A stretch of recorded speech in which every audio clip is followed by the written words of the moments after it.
All right. So, the winter solstice was yesterday, right? Darkest day of the year, they call it. So, from here on out, there is only going to be more light every day, right? So, uh, when we get more light, more sunshine, sunshine is the best disinfectant, right?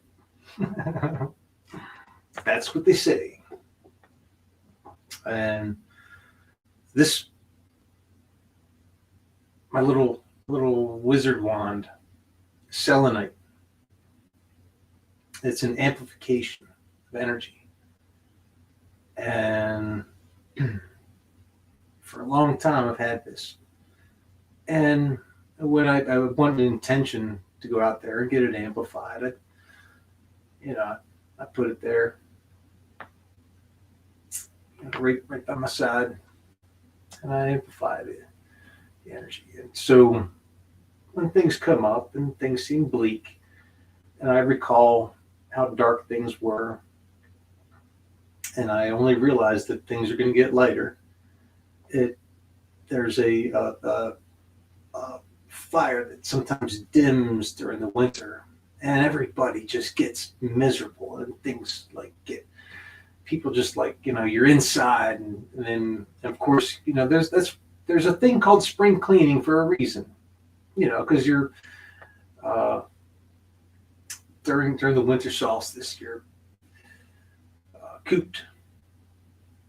And then once the spring comes and you can go outside, open the windows and freshen up the house, and you don't have to worry about the cold weather coming in and freezing everything.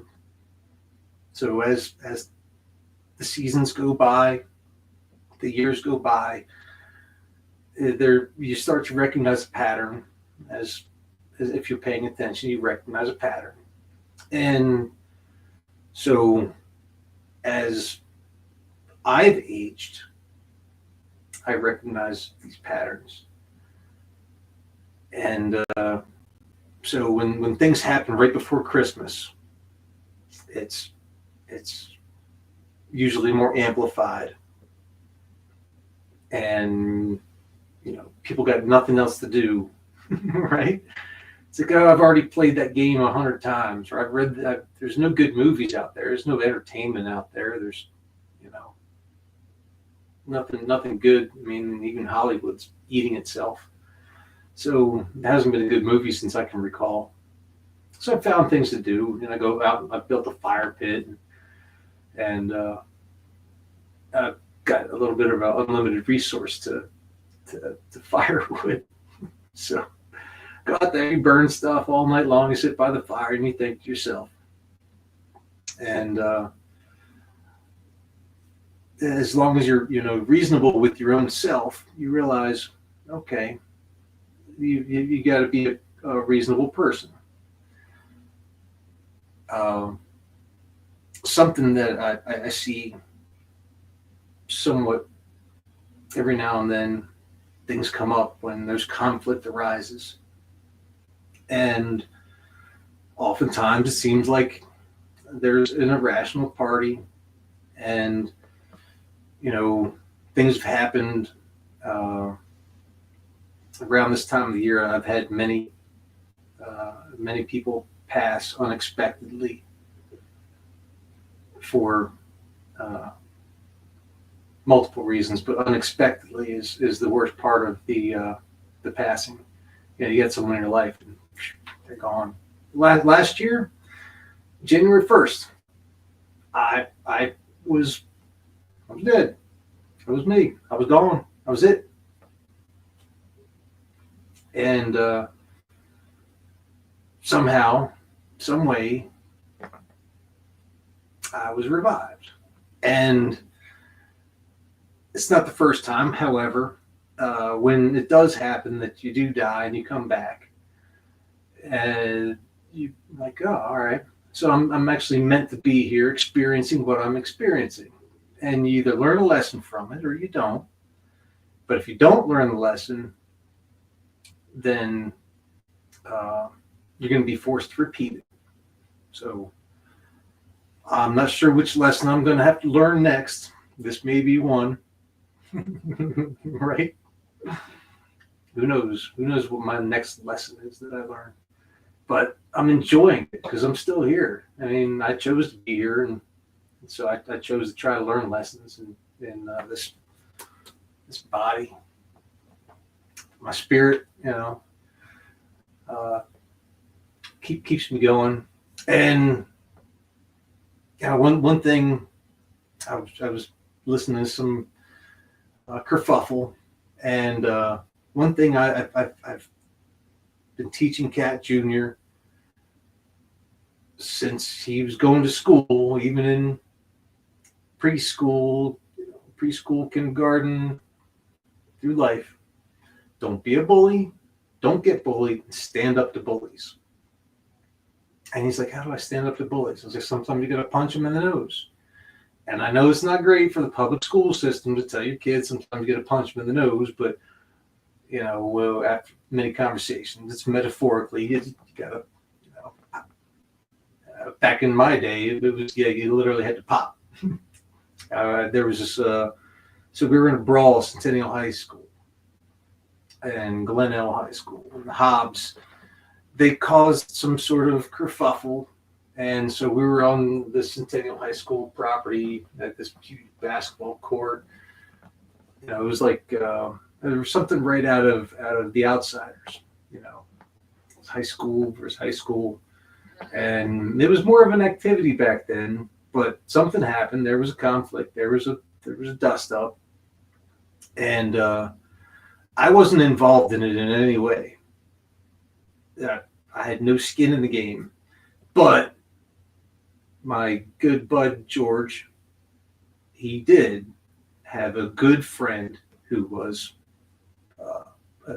part of it, and so I stood by his side. And there's this guy Mike who took a sucker punch on George. Knocked him down on the ground, and he was about to go up after George was dead down on the ground. He was about to go kick him in the ribs. And I got in front of George, in between George and Mike. I stood there like this. And Mike was a badass dude, and everybody knew Mike. And he threw a punch at me. I'm like one of those like clowns, the clowns that go like this. Little kids hit and the thing comes back up. And I looked him in the eyes, and he got frightened. Left George alone. This was early 90s. George went off to serve Iraq, Afghanistan. Came decorated Purple Heart. Even after he got his purple, he went back. And when he came back home, he was like, "Oh, I'm going to get a bar for all of us."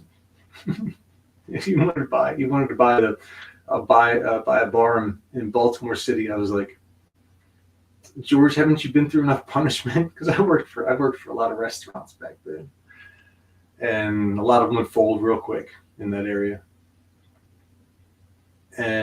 But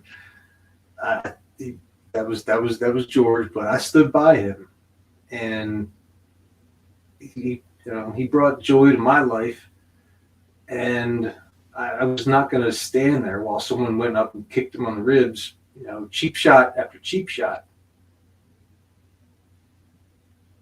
So that's what I relayed to Cat Jr. Don't be a bully. Don't get bullied. Stand up against those that bully your friends. And he's taken that, and it's took it to heart after all the conversations we have. He understands the metaphor of all that punching in the nose stuff. So,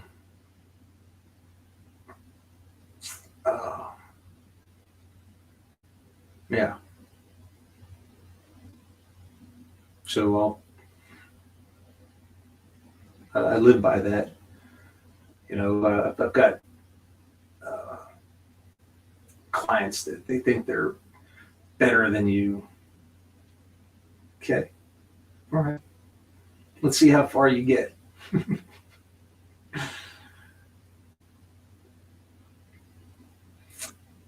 But I try not to embarrass.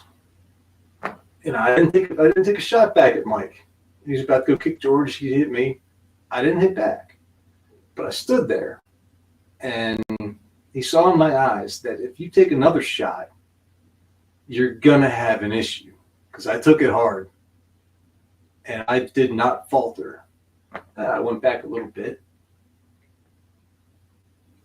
Then I looked him in the eye after it. And he's like, "Nobody's ever done that when I hit them before." So, yeah, I'll just leave it at that. All right.